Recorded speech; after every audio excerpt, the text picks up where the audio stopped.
as to the Philippines' perspective as a claimant state, and consequently, the importance of advancing the rule of law in the South China Sea.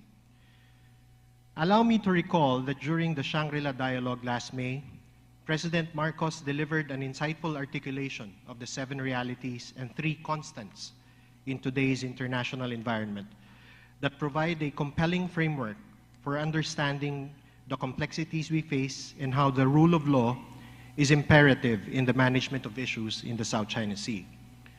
Among the 7 realities, he spoke of the reality that amidst the backdrop of a strategic competition between 2 superpowers, there are multiple actors in the region, which includes us, claimant states, with their own agency to uphold their aspirations. In this regard, I strongly restate that the Philippines rejects any attempt to downplay our legitimate interests as a true claimant state and rebuffs simplistic claims that our national interests only emerge from within the framework of great power competition.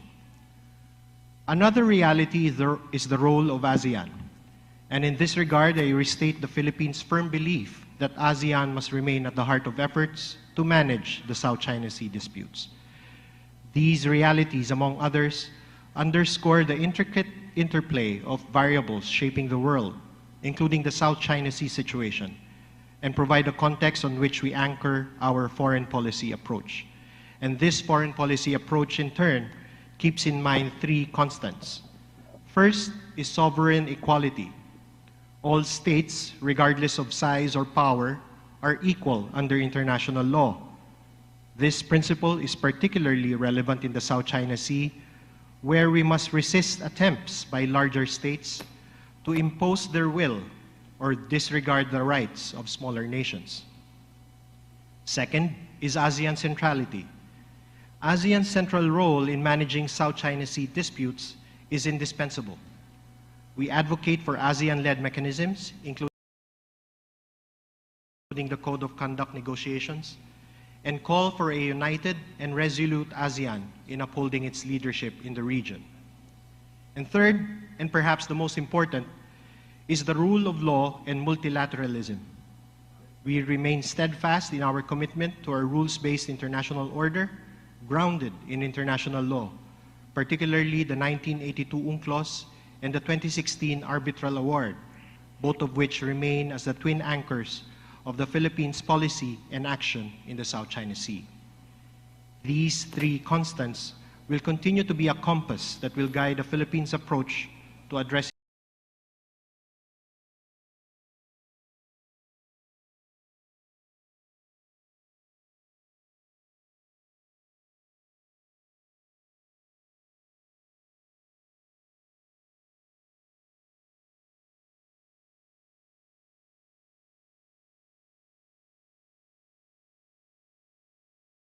the challenges in the South China Sea.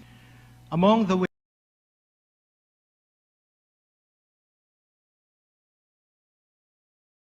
it asserts its rights and interests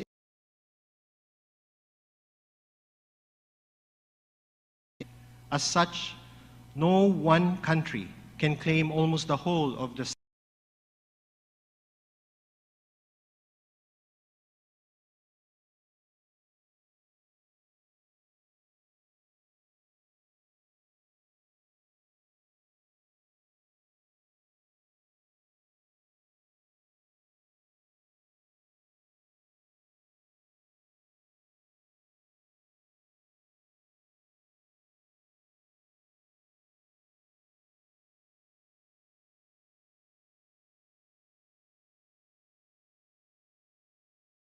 South China Sea as territory, and no country should mislead others with a narrative that is based on a wrong appreciation of UNCLOS. Advancing UNCLOS and the award also means consistently advocating the integration of the award's principles into regional and global ocean governance frameworks, and that it is a solid foundation for collaboration on many issues. We have always underscored, for example, the importance of the South China Sea as a global commons, given its implying the importance of UNCLOS, by stating that the Philippines will continue to build upon the country's significant footprint in enriching UNCLOS. As such, the Department of Foreign Affairs continues to expand its engagement with states based on common interests and advocacy for UNCLOS in all applicable venues. Recently, the International Tribunal on the Law of the Sea, or ITLOS, cited the arbitral award in key parts of its July 2024 advisory opinion as an authoritative basis for highlighting the duty of states to protect and preserve the marine environment. This citation makes it very clear that the award has become a part of the corpus of international law. In addition, the Philippines is moving to ratify UNCLOS's third implementing agreement, the Agreement on Biodiversity Beyond National Jurisdictions, or BBNJ agreement, because it is also important for us to be able to protect and tap into the rich biodiversity resources in the pockets of high seas that are found in the South China Sea. Our efforts to champion the primacy of UNCLOS has also compelled us to align our domestic law with it, and very soon we will have our own maritime zones law and archipelagic sea lanes law. These laws will provide further clarity as to where our sovereignty, sovereign rights, and jurisdiction apply, reaffirming what UNCLOS and the arbitral award have confirmed to be true for the Philippines. Our advocacy for the rule of law also means the Philippines remains committed to the process to conclude a substantive and effective ASEAN-China Code of Conduct in the South China Sea, which is currently under the co-chairmanship of Malaysia and China. While there are divergences in positions and alignments among the ASEAN member states, we continue to hope that ASEAN would demonstrate a unified and stronger stance on this issue. While the pace of the COC negotiations has to be improved, we remain confident that ASEAN continues to serve as an agent for peace and security in the region. The Philippines believes that the COC must be fully anchored on UNCLOS. While it is not aimed at resolving disputes, a COC has to effectively govern the behavior of parties at sea, while also ensuring that third country user states continue to enjoy the rights and freedoms in the South China Sea that are allowed them under UNCLOS. The President has consistently emphasized the urgency of concluding the Code of Conduct, and in his remarks during the recent ASEAN Summit, he underscored the importance of starting an earnest discussion on the milestone issues and the concept of self-restraint. The Philippines believes that improved coordination among the ASEAN claimant states is critical if we want to make substantive progress in this regard. And this is why the Philippines has initiated and will continue to convene an informal coordination meeting with other ASEAN claimant states, as well as engaging with them bilaterally.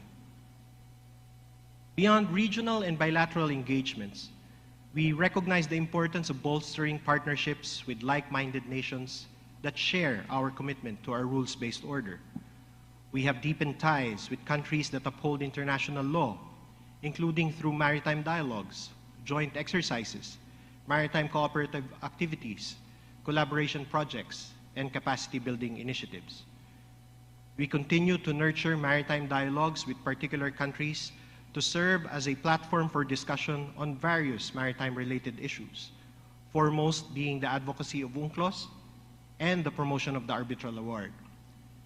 These platforms, currently totaling 9, with a trilateral maritime dialogue coming up, have given us the opportunity to explore avenues for cooperation in the maritime space, as well as broaden consensus for UNCLOS and the arbitral award, and rally a common voice on various issues in international fora. At the end of the day, what's important is that words translate into actual action or change in behavior in the sea, in adherence with international law. The rule of law means that countries must refrain from illegal, coercive, aggressive, and deceptive actions to manage differences, and instead rely on peaceful means of dispute settlement under international law, especially UNCLOS. I recall paragraph 5 of the 2002 Declaration on the Conduct of Parties in the South China Sea, which calls on parties to exercise self-restraint in the conduct of activities and to handle differences in a constructive manner. It could not be more clear that the DOC calls for a constructive manner and not a dangerous or aggressive manner. For the Philippines, diplomacy and peaceful dialogue will continue to be anchors of our approach. Despite headwinds, we continue to engage with our neighbors to manage differences and prevent incidents from defining the entirety of our relationships. As such, we have consistently called for de-escalation and adherence to established mechanisms for dispute resolution prescribed and allowed by UNCLOS. We have, for example, made 2 submissions to our lawful claim to extended continental shelves with the UN Commission on the Limits of the Continental Shelf, or CLCS, and we are ready to explore a way forward with other legitimate claimant states. We are also not closing the door to legal proceedings under international law, including UNCLOS. These are all proper platforms to resolving disputes that do not resort to aggression. In all these undertakings, we emphasize the value of the rule of law as codified, especially in international treaties and agreements, not as weapons nor tools of aggression, but as platforms for recourse, which ensures that all states, regardless of their size or power, are bound by the same set of principles. No powerful state should be imposing its will by sheer might or pushing its domestic laws beyond its jurisdiction, disregarding settled maritime entitlements and the right of coastal states, of legitimate claimant states. This is the rule of law and not a rule by law.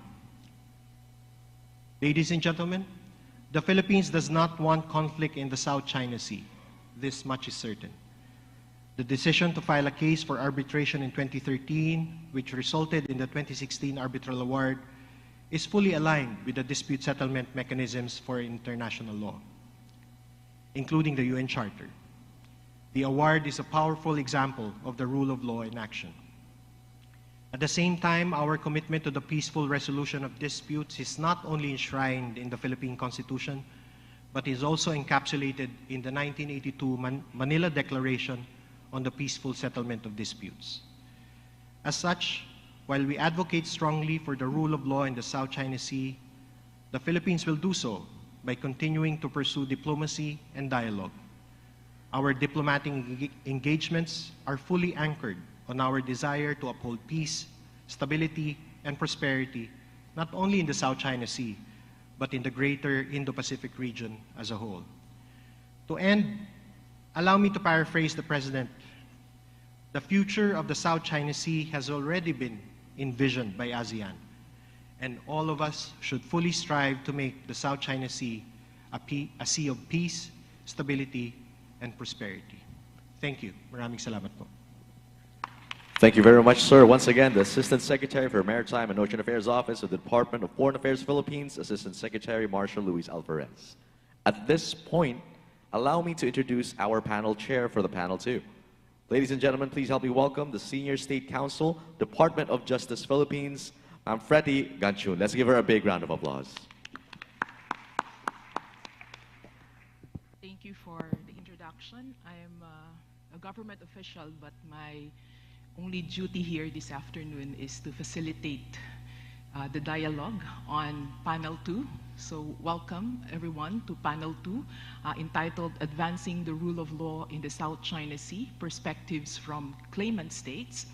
And for this panel, we have a description there that says that President Ferdinand Marcos Jr. of the Philippines, Prime Minister Phan Minh Chinh of Vietnam, Prime Minister Anwar Ibrahim of Malaysia, and President Xi Jinping of China have all articulated the importance of adherence to international law in managing and resolving maritime disputes. Why then are tensions in the South China Sea escalating? The panel will assess how major claimant states, the Philippines, Vietnam, Malaysia, and China, view the concept of a rules-based order vis-a-vis the South China Sea. Now, for this panel, we have 4 panelists, so let me introduce each of them. So first would be Senior Associate Justice Antonio Carpio. He is currently the chairman of the Institute of Maritime and Ocean Affairs Office of Manila. Please give him a round of applause to welcome him. Our next member of the panel is Captain Liu Xiaobo, a retired member of the People's Liberation Army Navy of China. Currently, he is the director of the Marine Studies Center Grandview Institution in Beijing. Please welcome, give a round of applause to our panelists from China. Then from Malaysia, we have Dr. Sumathi Permal. She is a senior research fellow from the Maritime Institute of Malaysia in Kuala Lumpur. Please give her also a round of applause. And our last panelist, surely not the least, is Dr. Hai Dang Vu of Vietnam. He's a researcher at the Diplomatic Academy of Vietnam in Hanoi. A round of applause for him also. So thank you, everyone. So this is how we're going to conduct this dialogue for advancing the rule of law in the South China Sea. Each of our panelists would give a 5 to 7 minute framing remarks or opening remarks. So we'll just follow this order. First, we'll listen to Justice Carpio, then to Captain Liu, then to Dr. Permal, and to Dr. Vu. Then after they have stated all of their framing or opening remarks, I'll be getting questions from the floor. So I would ask questions first, I will be asking questions by batch. So I'll ask questions first from this group in front of me, so 3 questions. And then I'll ask, after the questions are answered, I will go to the next batch to my right. I'll get 3 questions from you guys. And then after your questions are answered, I'll get a group of 3 questions from this side to my left. And then another group of 3 from the participants here in front. And if there's still time, I'll go another round for the question and answer, all right? So without further ado, let us first listen to the opening or framing remarks of our distinguished panelists. Justice Carpio, the floor is yours. Thank you. A pleasant afternoon to everyone. The South China Sea dispute, like any other maritime dispute in the world, is governed by 2 fundamental laws. The first is the UN Charter. The UN Charter says, these are the 2 basic principles of the UN Charter. 1, all disputes between states must be settled by peaceful means, by negotiation, mediation, and arbitration. So these are friendly means, peaceful means of settling disputes. Arbitration is a peaceful means of settling disputes. The second principle of the UN Charter is the use of force or the threat of force is prohibited in settling disputes between states. So these are the 2 foundational principles of the UN Charter. You remove these 2 principles, then there is no rule of law in world relations. The second fundamental law that governs the South China Sea dispute, like any other maritime dispute in the world, is UNCLOS, the UN Convention on the Law of the Sea. UNCLOS provides for a compulsory dispute settlement mechanism. When a state ratifies UNCLOS, it gives its consent in advance to be subject to compulsory arbitration in the future on the interpretation or application of UNCLOS. Subject to very narrow exceptions, they call this the opt-out clause, like if there are overlapping maritime zones. UNCLOS recognizes 3 basic maritime zones: territorial sea, exclusive economic zone, and extended continental shelf. If the overlap does not involve any of these maritime zones, then you cannot invoke the opt-out clause on overlapping maritime zones. Now, when China seized Scarborough Shoal in 2012, the Philippines did not send its Marines to retake Scarborough Shoal. We sent our lawyers to The Hague to invalidate China's 9-dash line. We followed the rule of law. We did not use force or threat of force. So that landmark award is of course binding on China and the Philippines, because when a state ratifies UNCLOS, it gives its consent in advance, and between China and the Philippines, there are no overlapping exclusive economic zones. And also, in the Spratlys areas, the tribunal said none of the geologic features in the Spratlys generate an exclusive economic zone to overlap with the exclusive economic zone of the Philippines in Palawan. So there could be no opt-out by China. So we followed the rule of law, and we're happy that the major naval powers of the world and like-minded states have supported us, have supported the rule of law in the South China Sea. So how do we advance further the rule of law in the South China Sea? There is an outstanding maritime dispute now among 4 countries on the overlapping extended continental shelf of the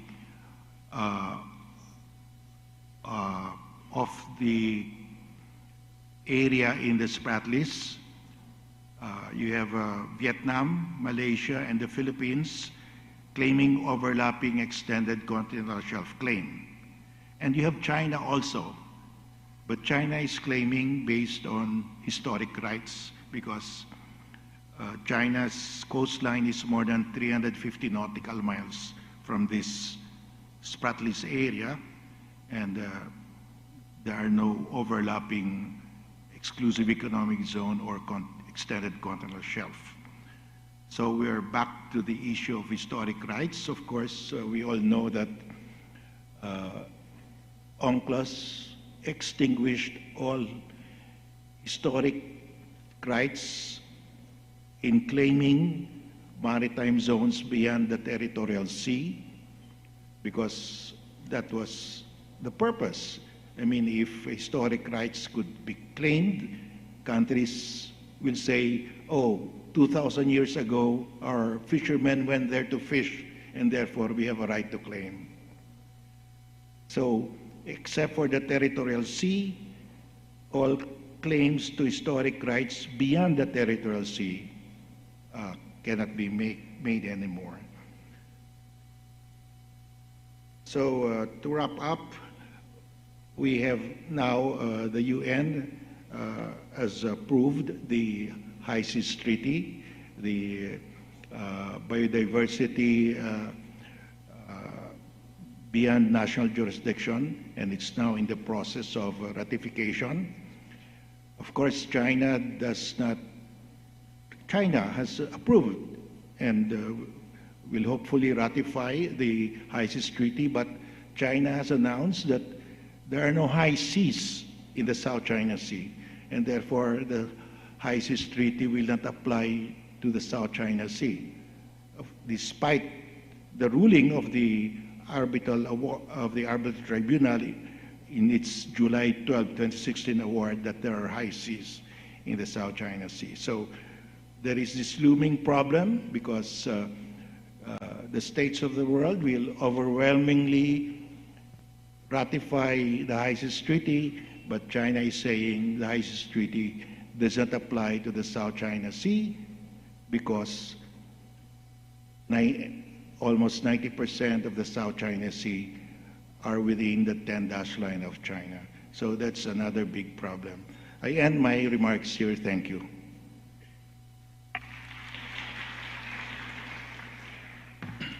Thank you, Justice Carpio, for your remarks on the fundamental principles of peaceful settlement of disputes and the prohibition of the use of force, as well as the compulsory dispute settlement mechanism under UNCLOS and the key rulings in the arbitral award. Let me now proceed to our next panelist, Captain Liu. The floor is yours. Thank you, Chair, and thank you for the Pacific Forum and to invite me here, and it's my pleasure. And I would like to share my personal view and assessment about Chinese policy on the South China Sea, and my presentation is on behalf of myself and cannot behalf of any official or behalf of my institute. And right now, I will not repeat any official statement because everybody knows Chinese officials and statement very clear, and I will not take any criticize or update to other countries' claims because, and from my personal view, I think every coastal state in the South China Sea have the equal position or equal standing to take their own claims.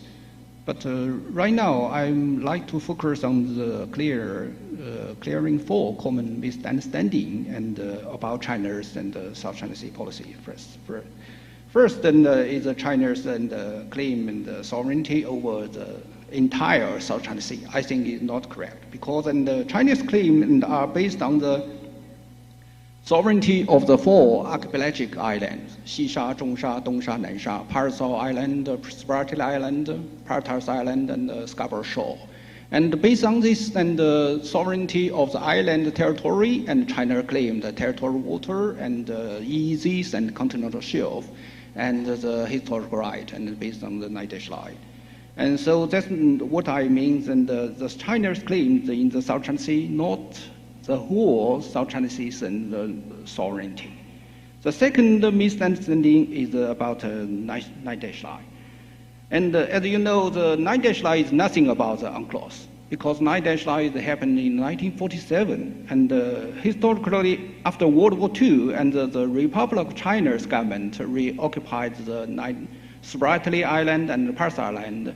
And in 1947, and the Republic of China's government and issued the map, the first map. The name is the maps of the location of the South China Sea islands, and with the dash line.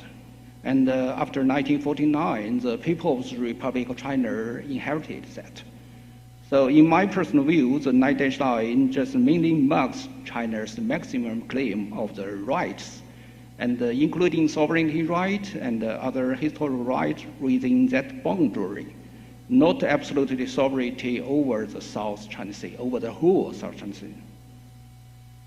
The third misunderstanding is that the South China Sea island doesn't mean the legal definition of islands and of the UNCLOS and the 1-to-1 articles.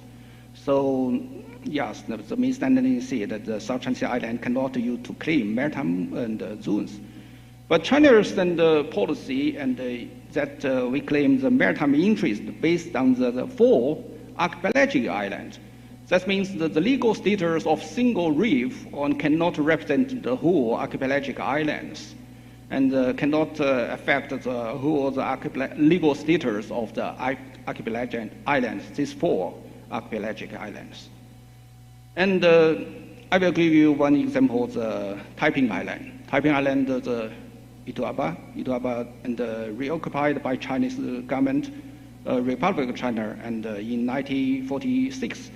And is the biggest natural island in the Spratly Island. And after that, after 1946, and the Republic of China and still sent troops and occupied that. And after 2016, and the Chinese Taiwan leadership and Ma Ying-jeou have sent occupied his scholars and to visit that to show its legal status to fit the Article 1-to-1 of the UNCLOS. The last and fourth misunderstanding is that China has taken aggressive action towards its neighbor countries.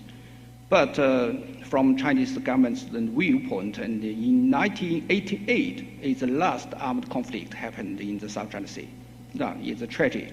But after that, for almost 14 years, China has neither used armed forces or threatened to use it to resolve the dispute of these islands. And I personally think the Chinese government had fully executed the policy of South China Sea, the suspended dispute. And right now, if China's policy were too aggressive to dominate in South China Sea, I think China might have to control all of the island and reefs stationed by other countries, and almost the 43 island reefs stationed by Vietnam, by Malaysia, by the Philippines, but there's no happen because China have refrained from using the force, even though China has that capability. And the second offshore, I don't think the second offshore is an island dispute because from Chinese government policy, second offshore is uninhabited island. There's only one tanker ship landing that. And from the DOC's regulation and the status quo of uninhabited island should maintain that. So that's a dispute. And in closing, I hope we can approach this discussion with clarified and focus on peacefully solution and should not just criticize each other's claim. And I don't think that's a very smart way to find the solution. Yeah, thank you. Thank you, sir. Thank you, Captain Liu, on your remarks on the Forsha claim of China, as well as the 9-line, and that China does not claim sovereignty over the whole South China Sea, and that China has the capability to use force but has not used force. Let us proceed to our next panelist, Dr. Sumathi Permal. The floor is yours, Dr. Permal. So, thank you, Madam Chair. Good afternoon, and thanks to the organizers of the Manila Dialogue for having me here at this important meeting. My role is to talk about advancing rule of law in the South China Sea. Bearing in mind, I'm not a legal expert, but I do understand the complexity for managing the South China Sea primarily lies on the use of rule of law and also the international law and UNCLOS and so on. So I will frame my initial remarks based on 3 points: the importance of rules of law, the regional strategic landscape that influences or add complexity in enforcing effective rules-based order in the South China Sea, and why, despite many efforts, for example, I spoke in 2012 in Manila about efforts to manage the South China Sea dispute, including capacity building, crisis management, having ASEAN as the centrality in managing China and ASEAN's negotiation in the South China Sea, appointing eminent person to deal with South China Sea and so on. And here we are in 2024, still, the situation is on the ground. It's not settled, but going towards, de-escalation and also even conflict. Why is it so? So the South China Sea involves two main issues, security issues. One is traditional in nature, and the second is non-traditional security. So it becomes a very unique domain where the state of affair is about the confluence of domestic and international law, as well as a theater for competing powers. So we have two different types of security issues, the traditional and non-traditional security, but the South China Sea issues involve not only the coastal states law, the national laws, but also the international law. So it has definitely become more complex than any other ordinary maritime security issues. So individual national interests, regional security and stability, and the confluence of international security for freedom of navigation, rule of law, and maritime governance are the main issues that makes the South China Sea issues, in particular advancing the rule of law, more challenging. So precisely because the international security has a large interest in the South China Sea, and This international security, regional security, and national security are different sets of issues. So it differs in terms of historical context, priorities for state. For example, for China, Chinese approach is usually about entirety in the South China Sea. For some claimants, their claims are only in the Paracel or the Pratas, and for Malaysia, for example, it's only focused in the Spratleys Islands. So the priorities and perspectives differs. So it is dealing with a set of shared challenges, and these challenges can be addressed, mitigated, or managed. As far as my observation are concerned, managing the South China Sea, of course, we have managed to avoid a conflict, but it has become more volatile and more intense from the time that we were talking about as de-escalating and managing it in a peaceful manner. So advancing rule of law is a foremost component in managing the international security in the South China Sea. So what is the main issue in advancing rule of law? So South China Sea is a collective action taken to prevent South China Sea security is a collective action taken to prevent or reduce conflict.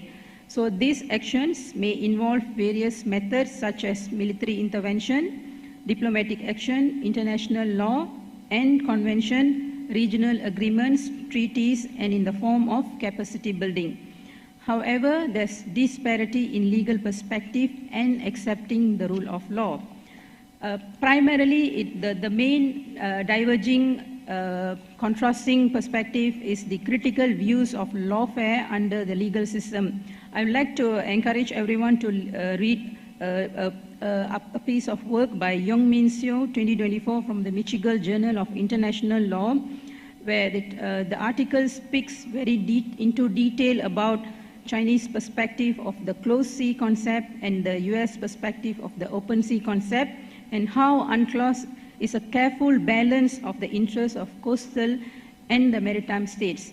And here you would see the disparity that actually preventing many countries in the South China Sea to advance the rule of law in the South China Sea. One major issue is the gray zone tactics. Of course, there are many definitions. Gray zone tactics can be a tactic that is short of a confrontation, and a conflict relates to a non-use of military. It may be a cohesive action and a shy of armed conflicts, and it can happen during the peace and during an open conflict. So these are the situations that you can see in many pictures. Usually appears how some, especially the Chinese Coast Guard, have acted against some of the smaller vessels, including in the EEZ of Malaysia.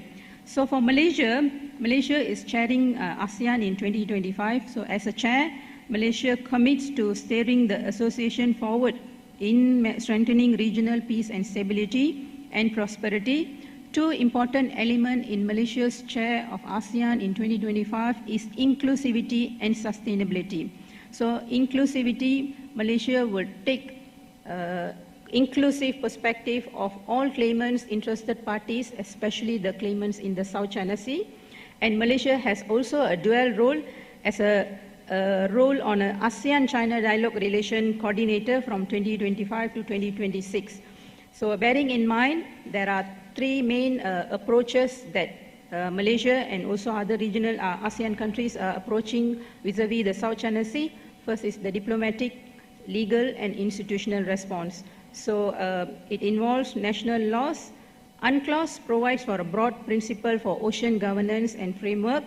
There are also other treaties such as DOC and COC. And one of the problems is all claimants are party to UNCLOS, but not all stakeholders are party to UNCLOS. So Malaysia and China and ASEAN states are working towards having a substantial COC.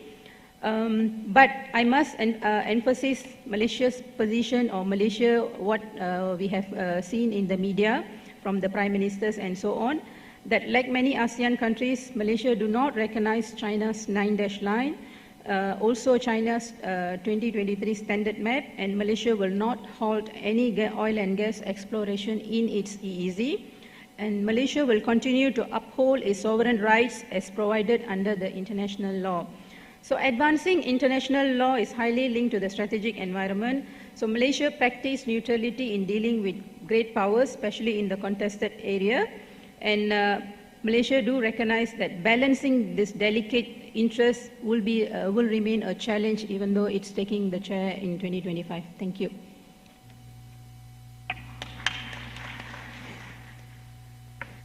Thank you, Dr. Permal, for that comprehensive presentation on the issues in the South China Sea. You identified some of those issues, and then you also mentioned about lawfare and the closed sea concept, or mare clausum, versus the open sea concept of mare liberum. And you also mentioned about UNCLOS, which is a product of compromise that balance all of the interests of all states, the maritime powers and the coastal states. And you also mentioned about the gray zone tactics and the chairmanship of Malaysia. So thank you for that. Let us now proceed to our last panelist, the last but not the least, Dr. Haidang Vu. The floor is yours.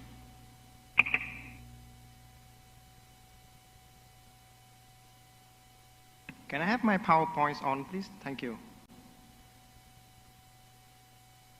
The person with the biggest heart in the Philippines, in my opinion, is Father Norberto Casella. He founded the Homeless People's Federation of the Philippines, which have helped build thousands of shelters for Filipinos across the country. So if we apply his big heart approach to the South China Sea, we can build a South China Sea shelter house, which doesn't appear here. Okay. Which should be open to everyone, claimants and non-claimants, Asians and Europeans. So how can we build such a South China Sea shelter house? So first, what kind of materials do we need to build a South China Sea shelter house? We will need a little bit of common sense, a little bit of flexibility, a little bit of inclusivity, and a lot of international law.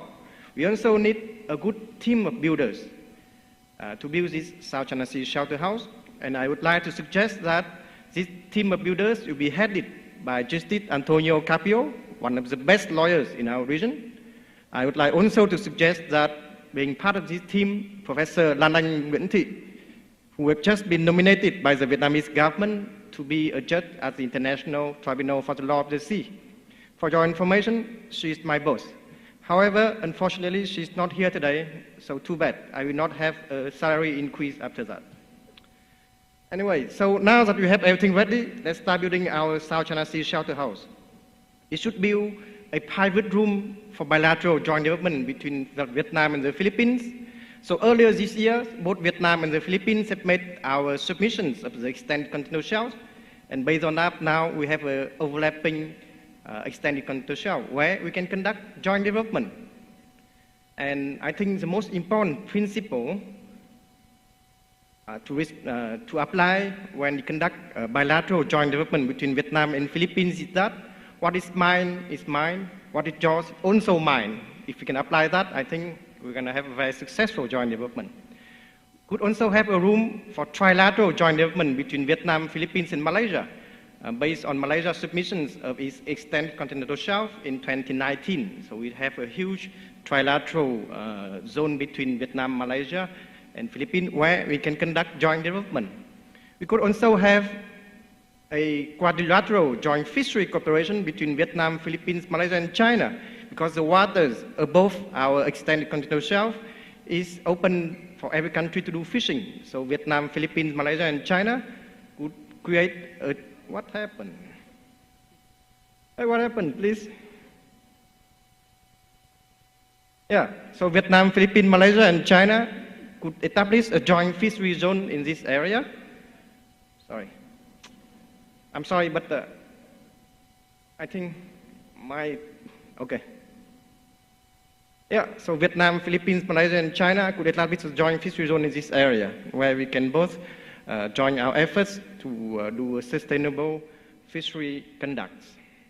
And since this area has the status of the high seas, so everyone should be welcome, because in the high sea, everyone has the right to come in. So in this case, everyone should be welcome if they are interested to do cooperation in this area of the South China Sea, so US, Japan, South Korea, India, Australia, and EU. And I would like to suggest that we will start first by doing a joint mine scientific research, which could help at the same time South China Sea state to understand better our high seas, and at the same time to contribute to the betterment of the knowledge of the world.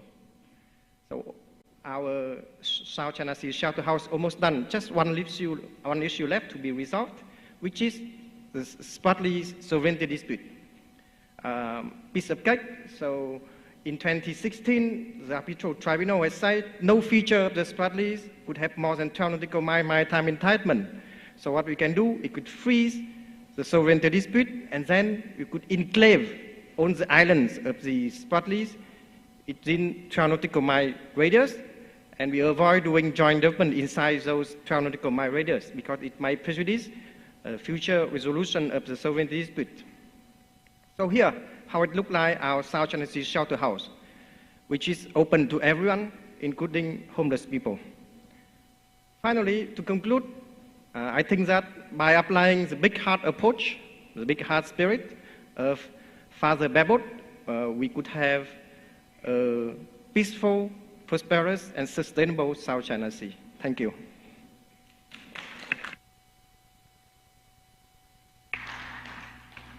Thank you, Dr. Vu, for that interesting presentation on the South China Sea shelter house, the materials for the construction of that house and your proposed builders, as well as some of the cooperative activities, joint development, trilateral development, or quadrilateral fisheries in the high seas between the 4 claimant states, joint MSR, and with respect to the Spratleys dispute, which is a sovereignty dispute, you are proposing to freeze the sovereignty claims and to enclave the 12 nautical mile territorial sea of the high seas features of the Spratleys dispute.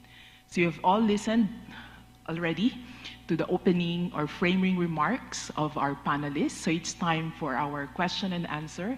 So if you have a question, you can just raise your nameplate like this. All right, and I'm going to call you. So I'm going to first ask questions from the participants in front of me. So this first batch, if you have any questions, you can raise your nameplate and I'm going to call you. I'm going to receive 3 questions first as a group, and then I'll ask the panel if they can answer any of those 3 questions that you pose to them. So anybody from our participants in the table in front of me? There. I was looking here. Thank you to my seatmate. First, I'm going to ask Madame Pabelina, all right? What is your question? And then after, so you state your question first, then I'll also ask your seatmate to state her question. Okay, the floor is yours. Thank you so much. I'm Carla from the Philippines. I wanted to ask, and probably just for Captain Yu to further elaborate, in your perspective, what is the role of international law, including or particularly UNCLOS, in the peaceful settlement of disputes in the South China Sea? All right, and then, so it's about UNCLOS dispute settlement and its role, the role of UNCLOS, and what about your seatmate? I could not see the name anymore. All right, can I get your question, please? Yes, thank you, Madam Chair. And I'd like to have a question to Captain Xiaobo Liu. You mentioned that China has claims over the foresha, and there's a confusion, in the discussions, that whether the foresha means that it's a single unit or it's a separated Fourth Islands group. Because as you see, the foresha consists of 4 islands group in the distinct location. So can you clarify on that?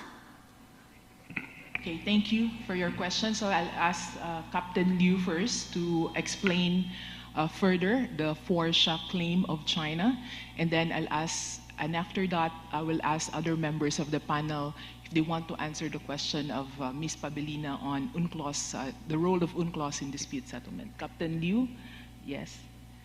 Thank you. Yes, thank you. And from Chinese perspective, and China's sovereignty territorial of island just compares the Forsha Islands, and from my personal view, is 4 archipelagic islands and comprise the Partas Island, Persal Island, Spratly Island, and the Mr. Scarborough Shore. And all these islands, we claim the territorial sovereignty of island. So based on this island, and we can draw the territorial baseline and extend the 12 nautical miles, 200 nautical miles easy, and continental shelf. And that's the Chinese position. Thank you, Captain Liu. Just to clarify, as Chair, I can ask a clarificatory question. You mentioned about baselines around the Forsha claim of China. Are these baselines straight baselines enclosing the maritime features, for example, constituting the Spratly Islands? Is it straight baselines, Captain Liu? Until right now, and the Persal Island have issued by the People's Republic of China as a territorial baseline, and in the 1996, and the Partas Island, Dongsha Qundao, have issued draw the territorial baseline by the Chinese Taiwan administration.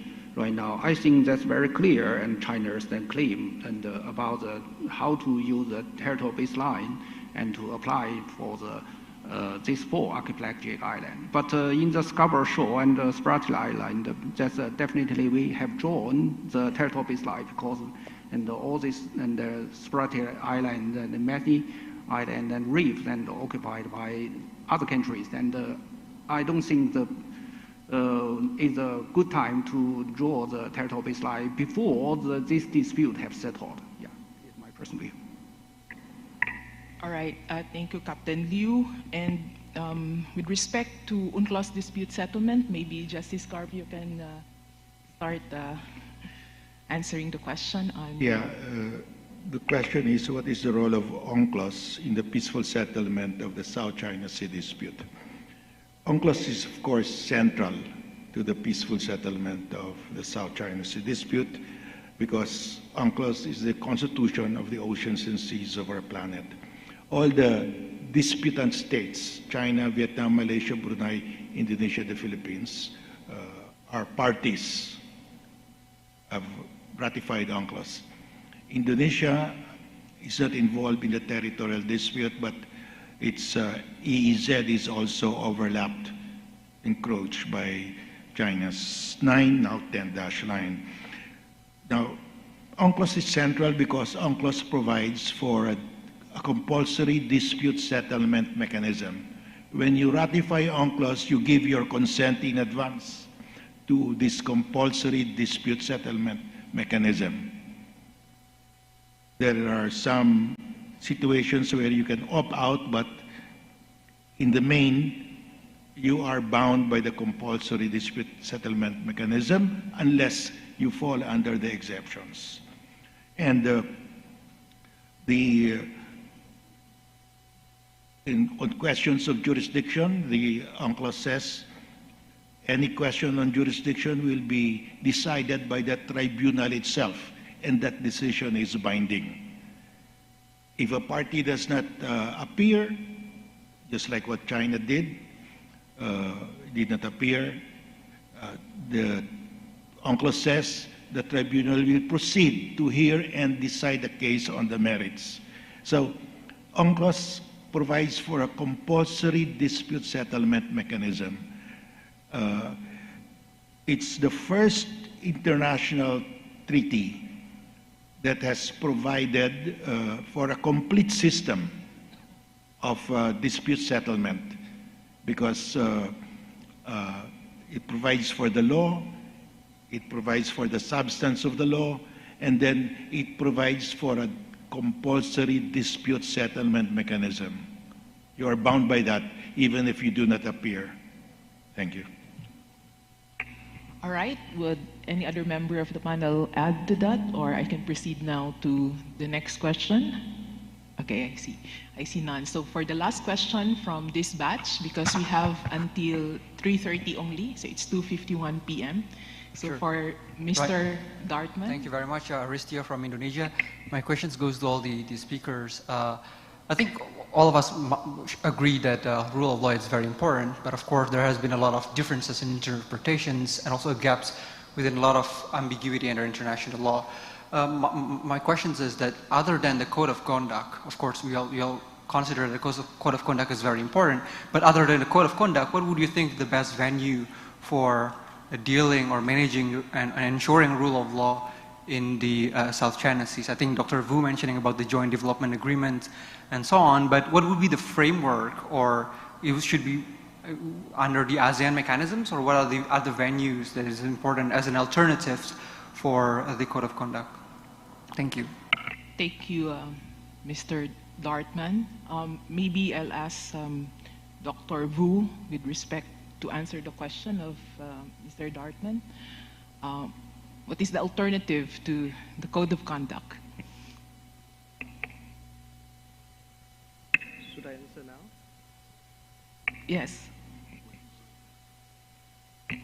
There's a very wise wisdom proverbs in the Philippines. It says, "Ang lakas ay daig ang para international law." So it means you can beat brute force by international law. I think that also answers the question of Ms. Pabelina. The importance of international law in this case is because if you go to war, you lose. If we counter the power with our small power, I don't think we stand a chance. So international law is our strength, it's our weapon of choice to go in this case. And it doesn't kill anyone. And if you look at the Charter of the United Nations, there are many ways that we can use to settle our dispute, from negotiations, mediation, conciliations, and of course, international tribunals, including both arbitration and international court of justice or international tribunal for the law of the sea. So there are multiple channels, multiple ways we can use to resolve our disputes, as long as we respect international law. Thank you, Dr. Damachian. Dr. Vu, thank you for your question, Dr. Darmawan. My eyesight is not very good anymore, so apologies for not stating your correct surname. But Dr. Vu, just to follow up, because I think I've read before that you wrote something on code of conduct for maritime engagements in the South China Sea as an instrument that can be parallel to the code of conduct in the South China Sea. I think the Indonesian had come up with also another type of code of conduct, not only focused on the South China Sea and not only focused on ASEAN and China. They want to have a code of conduct that open to all maritime domain of Southeast Asia and which should be open to all other states. I think it's a good idea as well, and we could have all those alternatives going in parallel. Whatever comes first, whatever can serve our purpose, to have a peaceful and prosperous South China Sea, we should use it. We also talk about queues, we also talk about maritime or air encounter code of conduct or other type of instruments. What's in the name? It doesn't matter the name. Whatever instrument which could have advanced the negotiation, which could have achieved a peaceful and prosperous South China Sea, we should use it. Thank you. Okay, I think Justice Carpio would like to add something, and Dr. Permal, if you have something to say also. The code of conduct, the purpose, the aim of the code of conduct is to manage the dispute so there will be no shooting war. The code of conduct is not designed to decide the merits of the dispute. The merits of the dispute will be decided by the arbitral tribunal or by the parties themselves if they want to negotiate.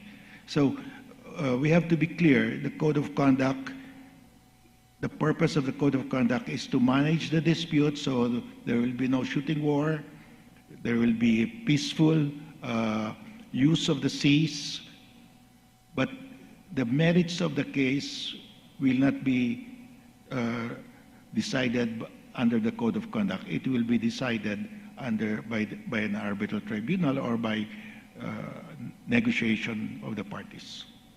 Thank you, Justice Carpio. Dr. Permal, do you have anything to add?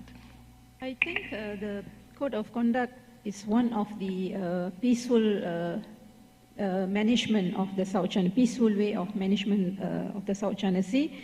And during the early discussion of track 1.5 or track 2 on, there was substantial discussion on the geographical scope of the code.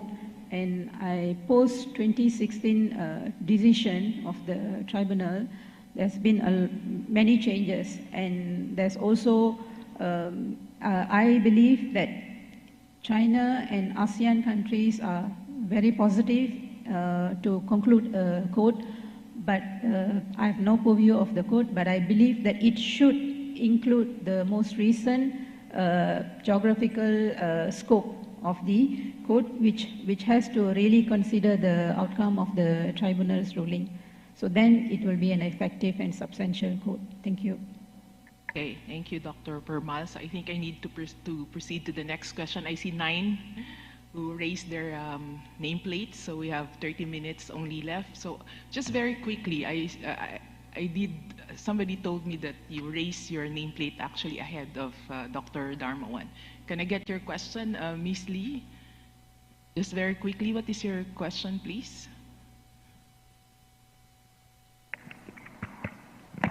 Hi, thank you. So I'm Dana from Cambodia, a non-claimant state of South China Sea. So my first question is, this South China Sea conflict has prolonged for so many decades. What is the dynamic of the conflict that make it last for quite long and we see no solutions to that? Could I have a follow-up questions? Or if not, then I can have only this one questions. Thank you. Okay, thank you so much. All right, maybe I'll get the 2 questions here first to see if they're related so that the panel can just choose to answer any of those questions. So the question from Cambodia is, what's the reason why this dispute is lasting so long? Why cannot it be resolved? All right, I'll go to Madam Parker, please. What is your question? Thank you very much to the panelists. It was a really enlightening panel. I'm Jennifer Parker and I'm from Australia. I just want to explore this code of conduct discussion a little bit more. Of course, there is significant international law that covers the behaviour in the South China Sea and on the seas globally. And the collision regulations were mentioned earlier today, and I think they're not mentioned enough. Quite frankly, having been a mariner, I see that a lot of China, it is predominantly China, so I'm going to say that behaviour that doesn't comply with collision regulations. And although you mentioned, Captain Liu, that China has not applied a use of force, that behaviour has put at risk the lives of many people, including Australians, some of which are my friends and colleagues. So my question to the panel is, if the behaviours we're seeing in the South China Sea a clear fragrance of collision regulations, why would a code of conduct change any of these behaviours if international law is not currently being complied with? Thank you. Thank you for that question. And the last question, Mr. Levy, please. Then I'll ask each of the panel to answer the 3 questions. Well, thank you very much. My name's Peter Levy. I'm from the Australian Naval Institute. And I have a question for Captain Liu. You mentioned, I think, that the 9-dash line concept dates back to 1949, and I was wondering if you could expand on the rationale as to why China still uses that framework, noting Justice Carpio's point that the Law of the Sea Convention extinguished previous historical claims, particularly given the large area of water that the 9-dash line encompasses. Thank you. Thank you for the question. So for the panelists, the 3 questions are as follows. First, why is the dispute why can't the dispute be resolved? Why is it lasting too long? And then with respect to the code of conduct, if what we're seeing is that the collision regulations or the call regs are not being observed anyway, why would the code of conduct achieve any different? And with respect in particular to Captain Liu, there's a question from Mr. Levy on the 9-dash line, because as explained in the Arbiter Award, historic rights were extinguished when a state becomes a party to UNCLOS. So I'll start first with Dr. Carpio. You can answer any of those three questions, and then Captain Liu, and then Dr. Permal, and then Dr. Vu. All right, Justice Carpio, please. On why the dispute has persisted, the dispute in the South China Sea. Well, there are several countries, nuclear-armed states, that lost in the arbitration. The U.S. lost to Nicaragua in the arbitration involving the mining of the territorial sea of Nicaragua. The U.S. said, we will not comply, but eventually the U.S.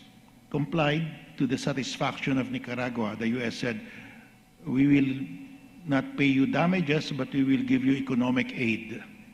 And that was acceptable to Nicaragua. So Nicaragua withdrew its case before the ICJ because it was at a damage.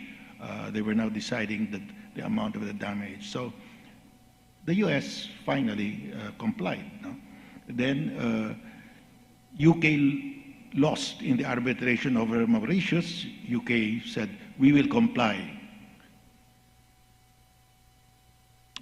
India lost in the arbitration over the Bay of Bengal with Bangladesh. India, nuclear-armed state, said, we will comply. Russia lost in the Arctic Sunrise case.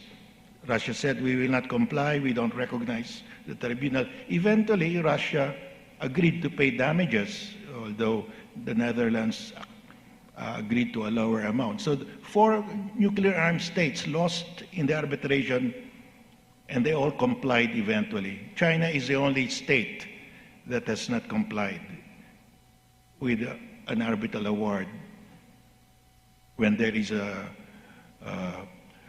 compulsory jurisdiction. But I'm hoping that maybe 5-10 years from now, China will comply. On the question on the 9-dash line,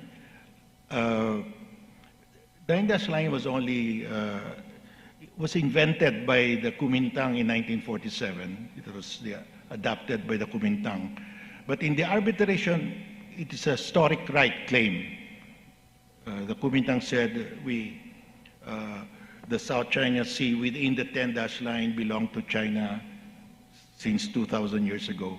But in the arbitration of The Hague, Taiwan, under the nationalists, under President Ma at that time, intervened through the Taiwan International Society.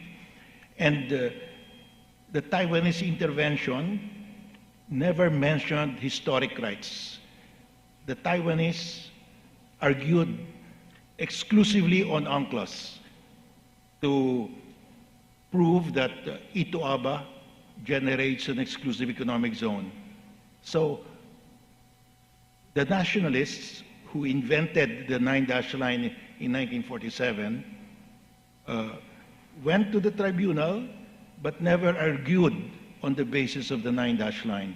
They argued solely based on UNCLOS.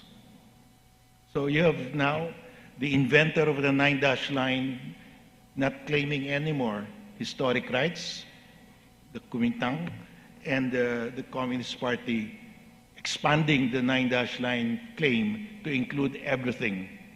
It's not only a claim to islands, but a claim to the entire waters and islands within the 9, now 10-dash line. Thank you. Thank you, Justice Carpio. So I'm now going to Captain Liu. Captain Liu, there are 2 questions that are specifically directed to you. First, with respect to collision regulations, the violations of China of the collision regulations, because people are seeing ramming incidents in the South China Sea, as well as the 9-dash line, the basis of the 9-dash line. And then the question from Cambodia, why does the dispute persist? Thank you, Captain Liu. Yeah. First, and I would like to clarify that the misunderstanding about the 9-dash line. So, as the judge have said, I don't think so. The 9-dash line has raised the Chinese sovereignty about the historical right only come from Kuomintang. No, the people's, the Republic of China issued the publication of the 9-dash line in 1947, and until right now, the Chinese and Taiwan administration still insist on the 9-dash line. And if you trace in the 2022, the Chinese Taiwan's the administration's the maritime the white paper, maritime 海洋政策 maritime policy white paper, and I quoted in the Chinese and the U-ship line, the Chinese Taiwan administration used that U-ship line to include the 9-dash line to the all the island reefs and of the Spratly Islands, which inside the U-ship line is belong to the Republic of China. So from the China-Taiwan's policy, because the 9-dash line come from the ROC, and the 9-dash line is the maximum claim of the territorial sovereignty of the island. And from the People's Republic of China and inherited by the ROC, and also claimed all the island and reefs and reach inside the 9-dash line. And if you said why the China didn't until right now and insist to use 9-dash line to counter UNCLOS, and I don't think the 9-dash line have nothing has relation with UNCLOS, because the 9-dash line is only related of the sovereignty territory of the islands. The dispute of the sovereignty island cannot judge or cannot regulate by the UNCLOS. UNCLOS have nothing with the islands, their territory. So that's very easy. Yeah, thank you. Captain Liu, what about the violations of the collision regulations? Oh, sorry, I forgot your first name, but from my, I would like to share the Chinese view on how to and to solve the maritime dispute in the South China Sea just in accordance with UNCLOS. Because I give first one example. Just China have make a delimitation with Vietnam in the Permal Gulf, in the Tonkin Gulf, and please noted the Tonkin Gulf the delimitation not only but in accordance with UNCLOS, and not only related by the maritime delimitation, territorial sea and the EEZ, and but also there's the island dispute and inside the Tonkin Gulf, inside the Permal Gulf.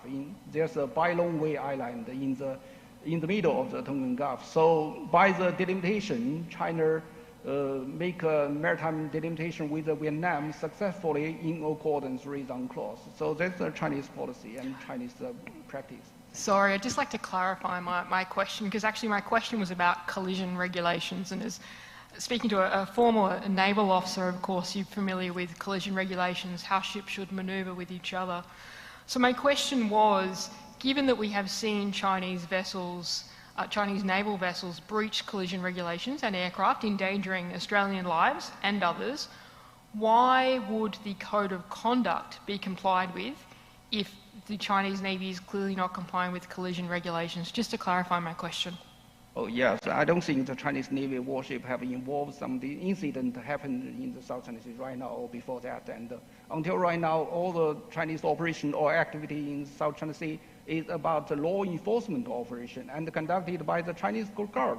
Chinese Coast Guard is not a Chinese warship and a Chinese Navy vessel. Until right now, we didn't see any Chinese warship have involved any incident. And yeah, that's true. Thank you, Captain Liu. Dr. Permal, would you like to add anything, answer any of those three questions? Yeah, maybe on the question by the Cambodian colleague on why the dispute is so long and it is difficult to settle. I think three main points. The South China Sea holds strategic interest for China. China's white paper covers the strategic interest and strategic reach of the South China Sea and becoming a dominant maritime power.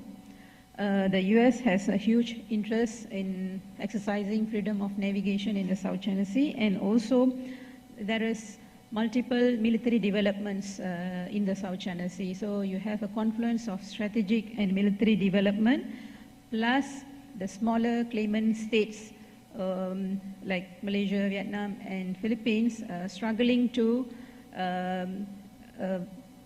we are a party to UNCLOS, and we are trying to enforce our sovereign rights in the South China Sea by conducting joint oil exploration and exploration, and we face some harassment, and also this makes the South China Sea dispute more challenging than any other dispute in the maritime domain. Thank you. Thank you, Dr. Permal. Dr. Vu, would you like to answer any of those questions? Thank you, Madam Chair. I would like to answer to Ms. Danielle Lee's question, why the South China Sea dispute lasts so complicated and lasts so long. Please blame me to the lawyers. If the South China Sea dispute could be resolved, then we're going to be jobless. What else could you do? Divorced? No, actually, in fact, territorial dispute and maritime disputes are very complicated. Not only in the South China Sea, all around the world, there are about 400 maritime disputes which have been linger there for a very long time, which have not been resolved. Let me give you an example. The Asian Sea dispute, very complicated as well, and it has not been resolved. Or the Falkland Malvinas Island between the UK and Argentina is also a very complicated dispute, and it has been there as long as the South China Sea dispute.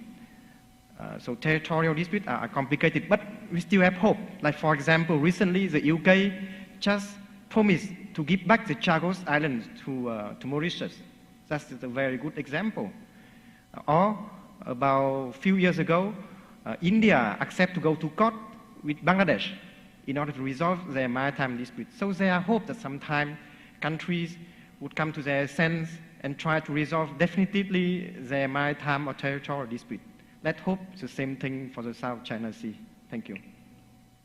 Thank you, Dr. Vu. So I'll now take 3 more questions. So first, Dr. De Castro, one question, please. What's your question? My question is directed to Dr. Bu and to Dr. Permal. It has something to do with the code of conduct. Of course, having a code of conduct agreed upon by ASEAN is also challenging within ASEAN, because we have to accept the fact that the continental Southeast Asian countries couldn't care less about the South China Sea and, of course, the code of conduct. So I still remember this in 2015, the Philippines had this proposal for at least for the 4 claimant states, Brunei, Vietnam, Malaysia, and the Philippines, to at least have a code of conduct on their own. And of course, this was repeated again by the current administration. Unfortunately, that very modest proposal of just, a code of conduct for the 4 claimant states have not taken off the ground. How is this viewed by Vietnam and, of course, Malaysia? Are these other 2 claimant states amenable for a code of conduct just among the 4 claimant states? Thank you, Dr. De Castro. So I'll take 2 more questions. So Dr. Vu and Permal will answer that in a bit. I'll take the question of Mr. Arsana and Catalano, please. That Arsana, yeah, do you have a question, sir? Yes.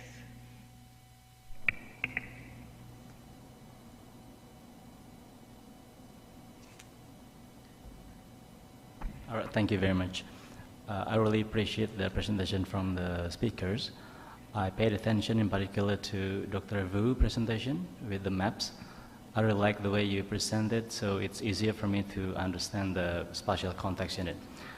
I paid attention particular to the way you, if I may say in my term, localize the issue by giving, for example, the small rocks and islands only 12 nautical miles based on the recent 2016 decision. I like that approach.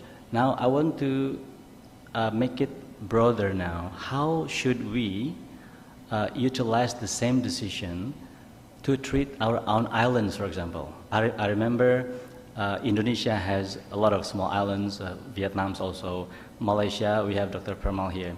How should we apply those decisions or principles in terms of us treating our own islands, let's say how to use them as a baseline or base points, how to use them as a reference for maritime zones, for example, and also in terms of maritime delimitation. If you have that opinion on that, I'll be happy to hear. Thank you. Thank you, Mr. Arsana. So that's a question directed to Dr. Vu, just to take note. And then Mr. Patalano, please, your question. Thank you, Madam Chairman.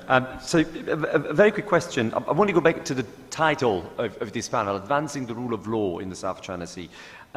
So it's clear that the code of conduct, if he were to come alive, would not be about solving disputes, but managing disputes. So the question for all the panelists, in what practical ways you expect a code of conduct to actually advance the rule of law if it is about managing the disputes rather than solving them?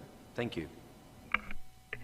Thank you, Mr. Patalano. So that's related to the code of conduct and how it can actually advance the rule of law. So I'm now going to ask first Dr. Vu, because two questions are directed to you, and then you can also answer the last question on how can the practical ways of advancing the rule of law. Thank you, Madam Chair. I would like to answer the question of Professor De Castro first. If I remember well, between Vietnam and the Philippines, we also signed a bilateral code of conduct during the 90s. So I think we are not against that code of conduct approach, but you have to look at it from a practical point of view. Like sometimes between close friends, between brothers, you don't have to sign anything. We just do it, you know. Of course, we can negotiate a code of conduct for fun, but what purpose it will serve if you negotiate it, you sign it, and you don't respect it? Whereas between friends, sometimes you don't even have to sign anything. We just do it. We just cooperate, like what we did with Malaysia. We have a joint development with Malaysia in the Gulf of Thailand, where I believe in the past we leave to the Petronas to do all the field work. We just help them. So if we can achieve that level of trust, we don't need any additional code of conduct. For Mr. Arsana, even before the arbitral tribunal, Vietnam have applied international law, especially the law of this UNCLOS, with regards to the effects of islands during our negotiations of our maritime boundaries with our neighbors.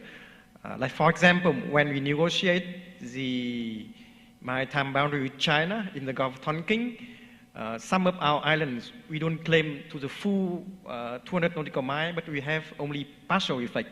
We did the same thing with Indonesia, with Thailand, when we negotiate about maritime boundary with Thailand in the Gulf of Thailand, where some of our islands in the southern part of Vietnam only given a partial effect.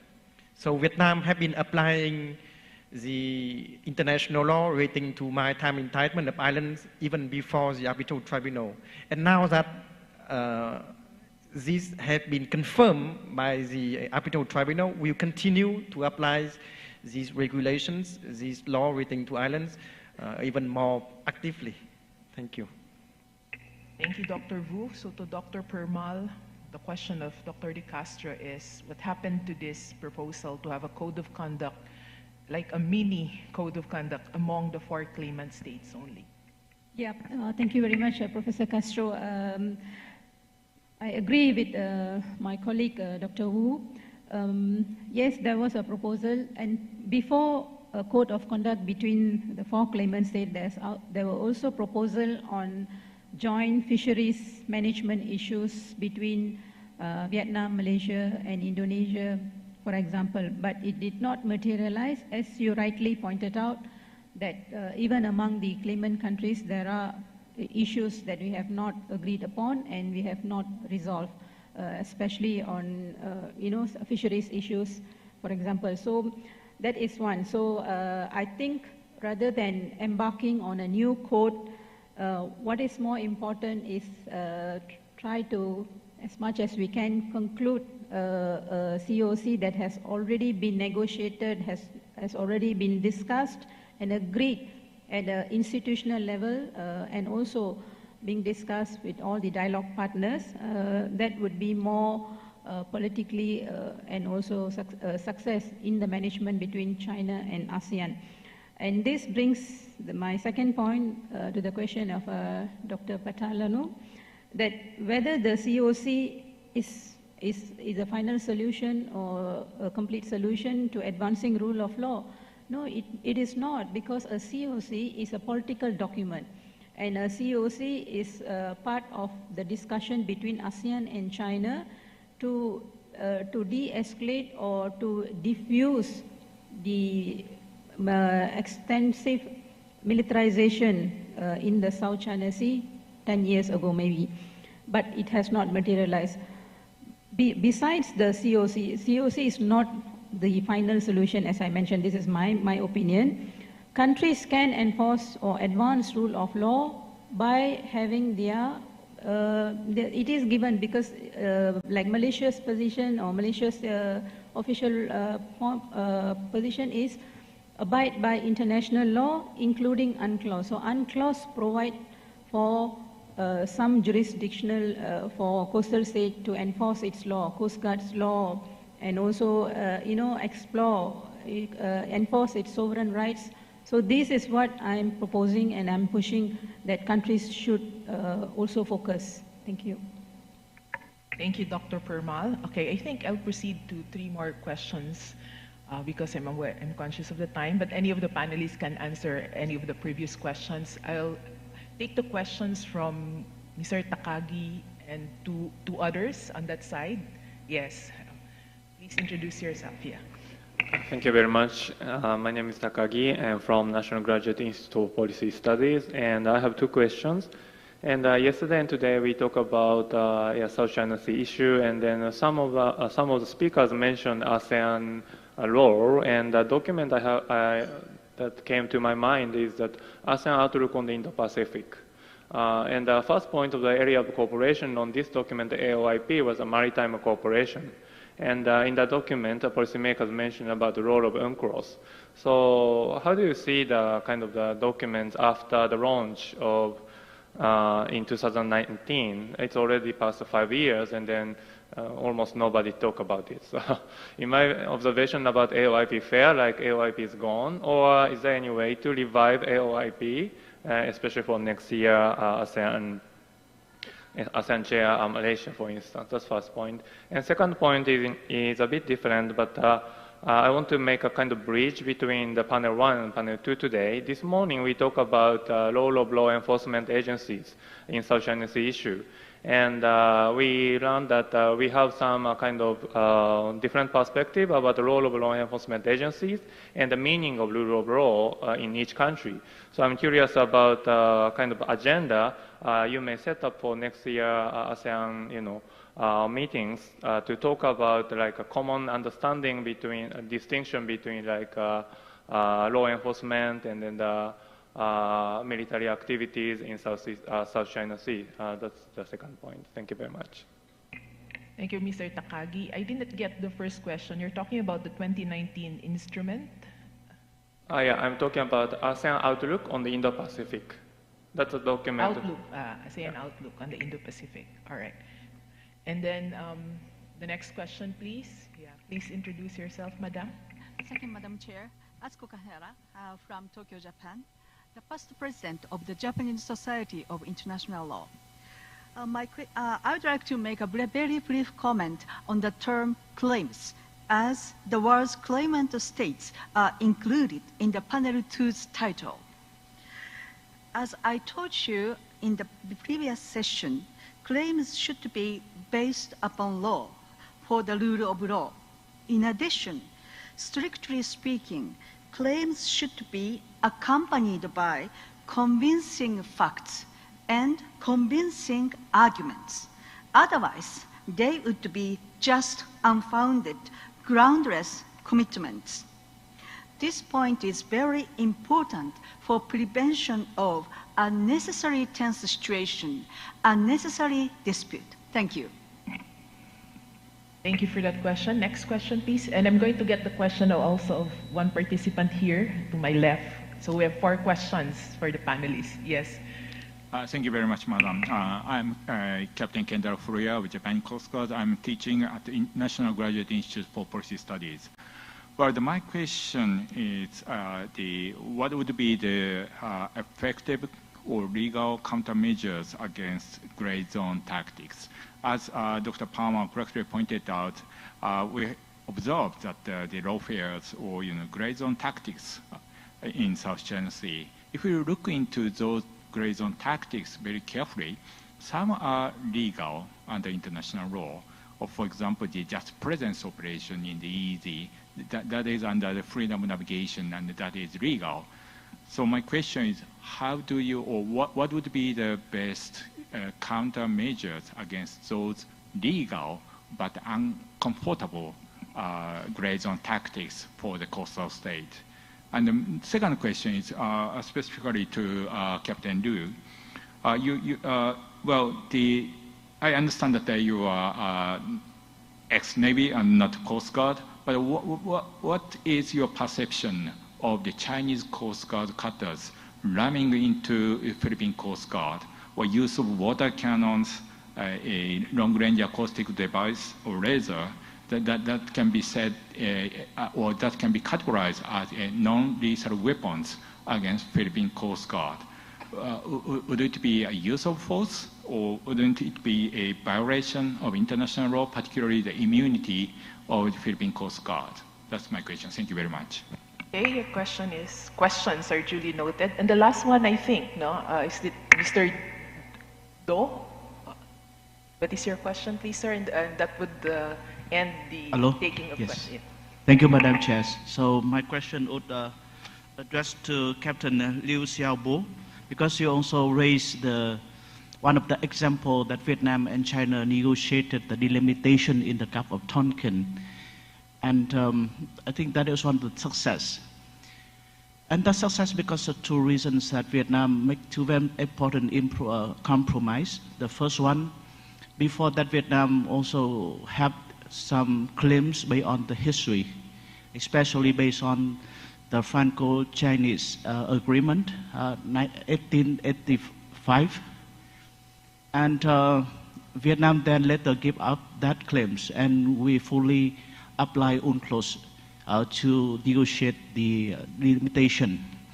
The second, mentioned by Dr. Vu, that Vietnam also claimed the full set of maritime zone for Bạch Long Vĩ Islands, and later we also agree that we limit the effect of the island there.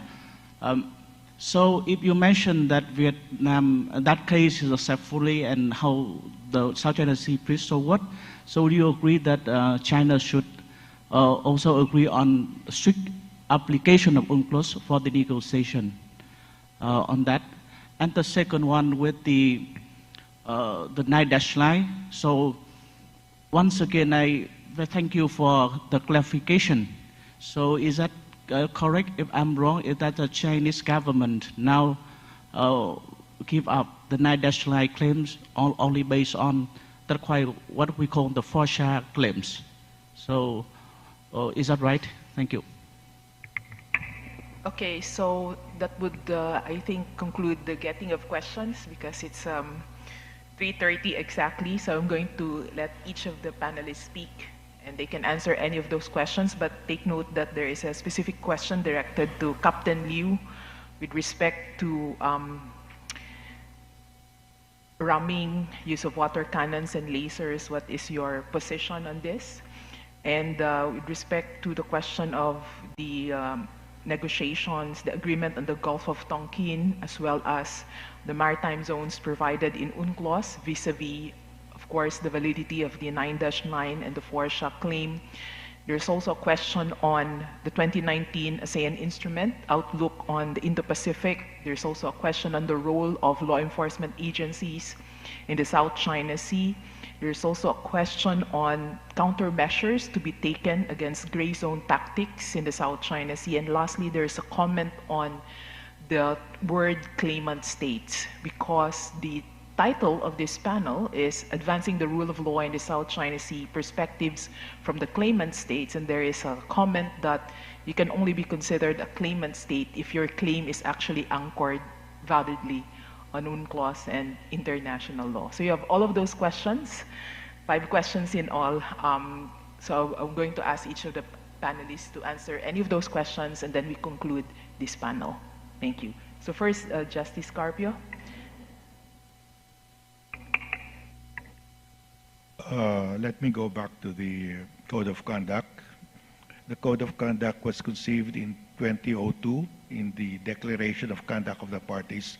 That's 22 years ago. At that time, China said, we will sign the Code of Conduct at the appropriate time, when the time is ripe. Well, 22 years have passed, the time is not yet ripe. And there are problem areas. Vietnam wants to include the paracels in the Code of Conduct, in the scope of the Code of Conduct. China wants only the Spratlys. The Philippines wants the Scarborough Shoal to be included, and also the Arbitral Award to be included. So I really do not see any progress in the Code of Conduct. On the question on the use of water cannon, the UN Charter says you cannot use armed force to settle a dispute. Is the use of water cannon an armed attack or an armed force?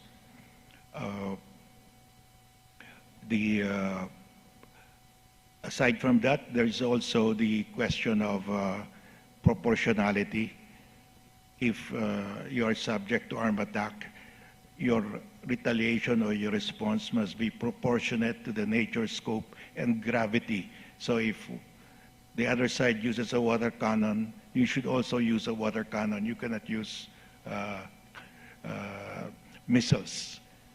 That's why you see these vessels, Coast Guard ships of China and Japan, where they use water cannons only.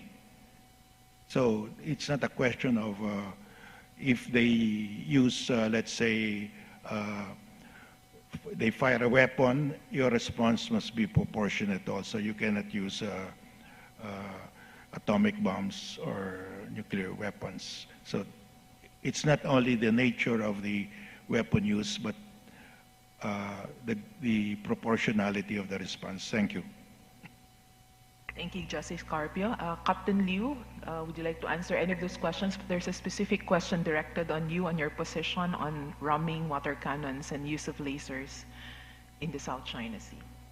Yes, and first I would like to clarify that the Chinese government would not accept to use the gray zone operation to define the Chinese operational law enforcement operation, because in the Chinese perspective and the law enforcement operation and the military operations, that's very clear. There's no green zone operation. And when we talk about armed force and used by the Coast Guard vessels to counter in the maritime incident until right now, and I think it's very clear how to make a definition of the armed forces. And in the wartime, and the armed forces and only gun and cannon and something like that. And in the peacetime, and if we treat it as a principle of the armed police, or the police and use the armed forces, the principle, just first is a very important principle is proportional. So if we talk about something like water cannons or just ship gliding, I don't think then is something like that used in armed forces. And just like the 1988, the Black Sea collision that happened between the U.S. and the USSR, and we don't think that these two nuclear power and treated this collision as armed forces and uses. And yeah, that's my. Thank you, Captain Liu. Dr. Permal, would you like to answer any of those questions on the ASEAN outlook on Indo-Pacific, law enforcement agencies in the South China Sea, gray zone tactics, and UNCLOS maritime zones and Gulf of Tonkin agreement, 9-line, FORSHA, any of those questions? Judge Carpio have attended to the gray zone tactics, so maybe I'll address the ASEAN outlook on Indo-Pacific. Yes, ASEAN have adopted the outlook on Indo-Pacific, and I think many Indo-Pacific partners are working together with different ASEAN Southeast Asian countries to implement the outlook, capacity building, governance, maritime governance, and also helping coastal state to understand the UNCLOS, international law, and also to train them in various form of capacity. So I believe that ASEAN outlook on Indo-Pacific is actively being done in Southeast Asia. On Malaysia's chairmanship of 2025, ASEAN Chairmanship 2025, the focus of Malaysia's, as stated by the Prime Minister, it has to do a lot more with economic integration among Southeast Asian countries, and also to achieve ASEAN political security community in 2025. So the focus will be there, and this again will not focus on conflict-based issues, but Malaysia cannot. Yeah, Malaysia will also address other security issues such as the Myanmar problem and also the South China Sea. For the information of the members, MIMA, Maritime Ministry of Malaysia, together with the Ministry of Foreign Affairs, will be hosting our South China Sea Conference, Malaysia South China Sea Conference, with the support of Indo-Pacific partners in December 18 to 19, and many of the issues, military development, legal development, and also the role of ASEAN in reinforcing a peaceful South China Sea will be addressed during the conference. So this is one of the capacity building or cooperation that Malaysia has with the Indo-Pacific partner vis-a-vis the South China Sea. Thank you. Thank you, Dr. Permal. Dr. Vu, your brief answer, please, because after your answer, we will conclude this panel because the next panel would need to start. Thank you, Madam Chair. I would like to answer to the question posed by Professor Furuoka from Japan. In order to counter gray zone tactics, I think we need to listen to a great leader from China, Mr. Deng Xiaoping, and he said, black cat, white cat, it doesn't matter as long as it catches the mouse. So in order to deal with gray zone tactics, we can use all kind of measures that we have, either it's Navy, Coast Guard, or maritime militia, as long as we act in accordance with international law to counter these tactics, and it will be fine. Thank you. Thank you so much, Dr. Vu, and to all members of our panel. Thank you so much for your presentations and for your answers. Let's give them a round of applause. There you have it, ladies and gentlemen. We just concluded the second panel, and we would like to request our panel, together with our panel chair, to please rise for a quick photo opportunity before we proceed with our break. I'd like to request our cameramen to please be ready, and for our background to be changed to a little bit lighter tone.